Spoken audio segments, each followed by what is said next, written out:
বলুন বৌদি, কোথায় লাগাবো? মানে এসব আবার কি কথা? একদম ঠিক কথা বৌদি, আমি তো লাগাই, ওটাই আমার কাজ। এখানে লাগাতেই এসেছি কলের পাইপ। ভারী মজার ছেলে তো তুমি। মজা আর করলাম কোথায়, সুযোগ যদি পাই তবে করে দেখাবো। তুমি তো পিন্টু, কলের মিস্ত্রি। হ্যাঁ দাদা, আপনি তো বলেছিলেন আপনার পাইপ ফেটে গেছে, আপনি নতুন পাইপ লাগাবেন। আমার পাইপ ফাটতে যাবে কেন? আমাদের রান্নাঘরের বেসিনের পাইপটা ফেটে গেছে, নতুন লাগাতে হবে।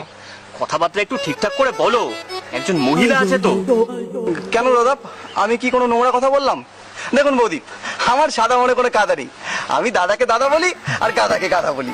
আমি দাদাকে কোনোদিন গাধাও বলি না, আর গাধাকে কোনোদিন দাদাও বলি না। অবশ্য যাদের মনে পাপ থাকে তারা আমাকে ভুল বোঝে। ঠিক আছে ঠিক আছে, তুমি বড্ড বেশি কথা বলো। চলো তোমাকে কাজের জায়গাটা দেখিয়ে দিই। ও মা, বৌদি যাবে না? ইয়ার কি করছো তুমি? হ্যাঁ, আমি দেখাবো হবে না, তোমার বৌদিকে লাগবে। না না, আপনি আবার আমাকে ভুল বুঝছেন। আসলে কাজটা তো রান্নাঘরের, আর আপনি তো রান্নাঘরে থাকেন না, বৌদি রান্নাঘরে থাকে। তো বৌদি ভালো মতো বোঝাতে পারবে আপনার পাইপে কি ডিস্টার্ব আছে।